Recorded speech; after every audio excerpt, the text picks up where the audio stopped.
আলুর দম ছোট বড় সবাই পছন্দ করে। আপনিও চাইলে এভাবে আমার মতো একবার রান্না করে খেতে পারেন। ভাই বিশ্বাস করেন এটা এতটাই সুস্বাদু, এতটাই লোভনীয়।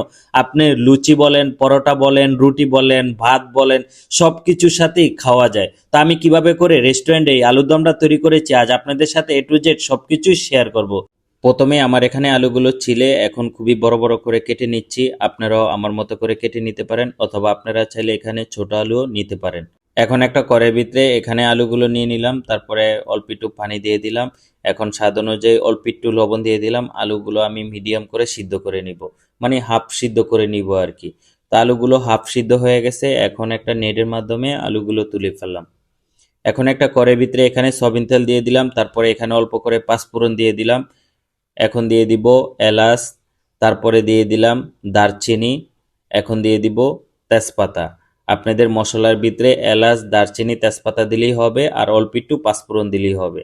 এখন দিয়ে দিলাম এখানে পেঁয়াজ কুচি। পেঁয়াজ কুচিটা অবশ্যই আপনারা একটু বেশি করে দিবেন। তো পেঁয়াজটা আমি খুবই সুন্দর করে ভাজা ভাজা করে নিচ্ছি। আপনারাও আমার মতো করে খুবই সুন্দর করে ভাজা ভাজা করে নেবেন। আর আলুর দমটা কিন্তু খেতে খুবই খুবই লোভনীয়। আপনারা এভাবে একবার রান্না করে খেয়ে দেখেন। আপনারা ভিডিওটা শেষ পর্যন্ত দেখেন, দেখেন আমি কিভাবে করে রান্না করি।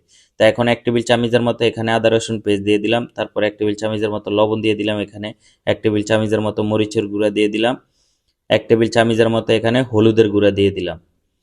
তো এগুলো একটু ভাজা ভাজা করার পরে এখন দিয়ে দিব পানি। পানি দেওয়ার পরে মশলাটা আবারও ভালো করে কষায় নিব। এখন দিয়ে দিব হাফ টেবিল চামচের মতো জিরার গুঁড়া, হাফ টেবিল চামচের মতো ধনিয়ার গুঁড়া, অল্প একটু গরম মশলা দিয়ে দিলাম। গুঁড়া মশলা দেওয়ার পরে আবারও এই মশলাটা খুবই ভালো করে কষে নিব। এখন দিয়ে দিলাম কাঁচামরিচ, কারণ এই মশলাটা আপনি যত ভালো করে কষাবেন ততই কিন্তু খেতে ভালো লাগবে। এখন দিয়ে দিলাম বাদাম পেস্ট। বাদামের ভিতরে চীনা বাদাম, কাজু বাদাম, কাঠবাদাম, পেস্তা বাদাম মিক্স করা আছে, একদম অল্প অল্প করে। আপনারা চাইলে ব্লেন্ডার করে নিতে পারেন অথবা পাড়ায় বেটে নিতে পারেন। তো মশলাটা ভালো করে কষে নিয়েছি, এখন আমি আলুটা দিয়ে দিব। আলুটা দেওয়ার পরে আবারও মশলার সাথে আলুটা ভালো করে কষায় নিব। আর আলুর দমটা কিন্তু ছোট বড় সবার পছন্দ। আপনি যদি ভালো করে রান্না করতে পারেন তাহলে কিন্তু সবাই খেয়ে খুবই প্রশংসা করবে। এখন দিয়ে দিলাম অল্প একটু পানি। পানির পরিমাণটা একদম আপনারা কম দেওয়ার চেষ্টা করবেন। তারপরে কিছুক্ষণ রান্না করার পরে আমি কিন্তু আলুটা দমে রেখেছিলাম। চুলার হিটটা একদম হালকা হালকা রেখে দমে রেখেছিলাম। দেখেন দম ভাঙার পরে আমি আবারও ভালো করে মিক্স করে দিচ্ছি, এপিট ওপিট করে দিচ্ছি আলুগুলো।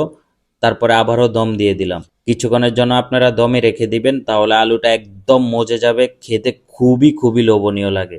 দেখেন দম ভাঙার পরে আলুটা একদম মাখা মাখা করে নিয়েছি। এখন বেশি করে পেঁয়াজ বেরেস্তা দিয়ে দিবেন আর ধনিয়া পাতা দিয়ে দিবেন। বেশি করে পেঁয়াজ বেরেস্তা আর ধনিয়া পাতা দিলে এই আলুর দমটা খেতে খুবই খুবই অস্থির লাগে। আপনি এইভাবে একবার